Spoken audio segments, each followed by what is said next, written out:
गत 14 तारिख राति ए घटना घटला। गुरुवंश सिंह और तांकर बांधवी जहाँ से निर्बंध सरी कहुच्छी अंकिता प्रधान किछि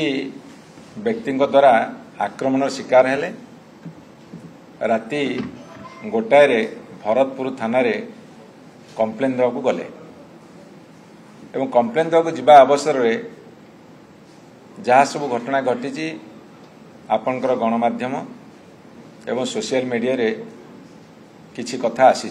जदिवा संपूर्ण कथा आसीनी किछि कथा आसी एवं किए जाए थाना को राति रे जी निर्यातित हुए जी अत्याचारित हुए जी अकल पड़ी थाए बा कौन सी लांछनार शिकार होता है सी ही थाना को जीव राति अधरे एवं राति अधरे थाना को गला परे थाना रे जो भली भाव में साहाय्य सहयोग मिलवा कथा ताहा मिलानी बरं अकथनीय निर्यातना दिगला बोली परवर्ती समय पीड़िता निजे गणसामुख्य सम्मुखें बयान देइछन्ति एवं एथुर अनुमान करा जाउछि जेहेतु 14 तारिख राति घटना घटिला 15, 16, 2 दिन ता परदिन 17 तारिख माननीय प्रधानमंत्री ओडिशा गस्त थिला। हुए तो एभली एक संवेदनशील घटना को लोकलोचन दूरे देवाई हटे देवाई बा लोकलोचन को न आने गोटे विधिवत षड्यंत्र करा जायथिला जहाँकि सरकार ज्ञातसारे होता बोली एबे स्पष्ट अनुभव करी होउछि। यह स्पष्ट अनुमेय कहीं जेतेबे 15 तारिख तांको कोर्ट फरवर्ड करागला एवं से जामिन पे दरखास्त देले एठी तल कोर्ट रिजेक्ट होला परे 18 तारिख दिन से जामिन प्राप्त हेले सेतल को प्रधानमंत्री गस्त कार्यक्रम 17 तारिख सरी जाइछि एवं हाईकोर्ट जामिन देवा पूर्व जदि यह सरकार गोचर नथिला ताले 18 तारिख दिन कहीं 5 जन पुलिस को सस्पेंड कले। 14 तारिख रे घटना घटला 18 तारिख दिन हाईकोर्ट जामिन देवा पूर्व से 5 जन पुलिस कहीं सस्पेंड कले किछि आधार अच्छी बोली करथिबे किछि तांकर ज्ञातसारे घटीची ताकू लोकलोचन रे अधिका जेंति विस्फोरण न हबो सेइथिपे गोटे निष्पत्ति नैथिबे या तो जुक्ति तेणुक जिते तांको सस्पेंड कले एवं मान्यवर हाईकोर्ट निर्देश क्रमे जिते से एम्स रे चिकित्सित होगाकू जाइथिले एवं सेठी एम्स मध्य कहिसंती से आघात प्राप्त होइछंती हुए तो तांकर ज भांगी एवं आमर पूर्वतन मंत्री अशोक पंडा एवं आमर मान्यवर विधायक आमर अंतनारायण जेना एवं आमर मान्यवर विधायक आमर बापू राउत एवं मेयर मैडम एमाने समस्ते पीड़िता को देखा करने जाइथिले एवं से स्पष्ट भाव में एम्स रो घोषणा अच्छी जे से पीड़िता आक्रमण शिकार होइछन्ति एवं तांकर ज मध्य भांगी एवं तांकर अवस्था खराब होइछि। एठी प्रश्न उठुची जे मान्यवर उच्च न्यायालय बेल दबा पर्यंत विशेष भाव लोकलोचन को आसी नथिला किंतु 17 तारिख दिन एक जातीय गणमाध्यम को भुवनेश्वर उच्चपदस्थ पुलिस ऑफिसर जड़े भरतपुर थानार केस संपर्क में भरतपुर थाना को क्लीन चिट देइछन्ति। यह कौन मिथ्या यह भी सत्य तेणुक ये सब घटना जो घटी ये सारा भारत वर्ष रे गोटे आलोड़न सृष्टि होइछि। कोलकातार आरजेकर हॉस्पिटल घटना जो भली घटी जो प्रबल प्रतिक्रिया सृष्टि होइछि भारत वर्ष रे एठी मध्य मान्यवर सरकार से प्रतिक्रिया सामिल होइछन्ति किंतु कही देउथाई परकू बुद्धि नदी से घर को न्याय जेतेबेले कालकाटा घटना को से विरोध करुछन्ति निंदा करुछन्ति समग्र भारतवर्ष निंदा करिछि आज मध्य ये जो भरतपुर घटना रे जेते समग्र भारतवर्ष निंदा करुछि सेतेबेले ये कथा को घोड़ेवा को कहीं जाउछन्ति केमिति घोड़ौछन्ति तार केतोटी उदाहरण मैं आपन आगे दउछि। प्रथम उदाहरण होछि राति 1 ରୁ 5ଟା ଭିତରେ थाना रे पीड़िता जो कथबार्ता करुले जड़े ब्रेव गर्ल कहले भूल हेनी जदि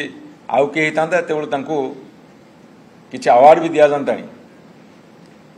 तांकर फोटो बा वीडियो बाहर को केमिति आसला सोशल गणमाध्यम को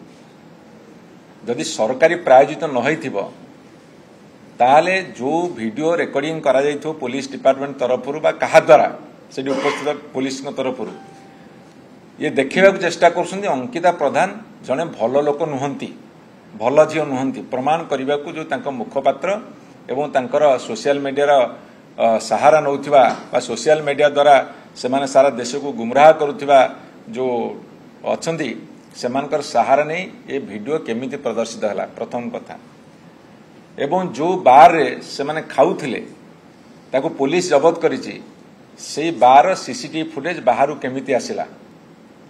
एवं जो घटना जितेबाला से पिलामानक द्वारा से आक्रमण शिकार होउछंती जो फुटेज आसुची से झील तार जुक्ति रखिला बेले जेती कथा सेतिक आसी मार खाइला बेले काटी देकी ताकू गणमाध्यम किए दउछि एसबु कथा सरकार प्रायोजित ना नहीं एक कथा ओडिशावासी विचार करेंगे एवं से कौन खाऊले केमिति बसीथिले केमिति चालुथिले केमिति कहूथिले केमिति ड्रेस पिंधिछंती एसबु कथा प्रचार प्रसार करबा पई सरकारी सहायता बिना एक कथा संभव नुहे एवं आज प्रगतिवादी गोटे न्यूज आसी कृष्णा महांती से मध्य याकू बहुत जोर निंदा करछंती स्वाधीनता संग्रामी एवं आहुरी खबर आसी आज समस्त गणमाध्यम समस्ते तीव्र भाव में प्रतिक्रिया प्रकाश करछंती विभिन्न जगह आंदोलन मुंड टेकी सेतिक बेले जड़े महिला साहस सहित जेतेबेले दुर्बृत्त मान सामना करुछंती तांकर साहसिकता को शाबाशी देवा परिवर्ते तांको भिन्न भाव में चित्रण करिवार जो प्रयास ये कौन सुभद्रा प्रति माँ मान प्रति जो सुभद्रा कथा आम कहूचु एवं माँ मान को सशक्त करार कथा कहूचु से प्रति यह गोटे अपमान नुहे कि जो कथा से घोषणा करुछंती जे मैं एक्शन नबू एक्शन नौचु एक्शन नबू एथरे किछि हबनी काहे कि एक्शन नेले किछि हबनी जेतेबेले राज्यपालंकर पुओ घटना घटेला जेतेबेले सरकार तांकर कहिले मान्यवर मंत्री जे जिलापाल को आम तदंत दायित्व देचु 15 दिन भीतर रिपोर्ट आसीबो किंतु 15 दिन जाई अनेक 15 दिन गलानी रिपोर्ट आसुनी सेही भली ए घटना को चापी देवार अपप्रयास करा जाउंत ना तेणु जो जनसाधारण को उद्वेग और उद्वेलन एथिरे प्रबल प्रबलतर होउची सेतेबेले बिजु जनता दल जेहेतु लोकमानक बल बोली आम कहिचु आमे लोकमानकर स्वर को शाणित भाव में उठेबा पई आगामी 24 तारिख मंगलवार सकाल 6 दिन 1 पर्यंत हड़ताल करिवु एवं बहु संख्यार जनसाधारण उत्साहित करिसेंती प्रेरणा देइसेंती ए कथार समुचित न्याय प्रदान कला न पर्यंत आपण माने आगु चलतु आमे मध्य आपन साथी रहछु एटा जनसाधारणकर अहेतुक दाबी को बिजु जनता दल ताकू तोली धरियार प्रयास करिछि तेणु आमे समस्त निवेदन करिवु ए हड़ताल को आपण माने पूर्ण मात्रा समर्थन करंतु एवं तीव्र प्रतिक्रिया करंतु तीव्र प्रतिवाद रखंतु जे ए कथा को बर्दाश्त करा जिवो नाही सरकार जदि सामान्यतम सहृदयता थिबो से माने तुरंत विहित कठोर कठोर कार्यानुष्ठान नहीं प्रमाण करंतु से माने ठीक बोली नहले ओडिशार जनसाधारण आगामी दिन में आहुरी भयंकर आंदोलन करी गढ़ी तोलिबे ए कथा आमे चेतावनी दउछु।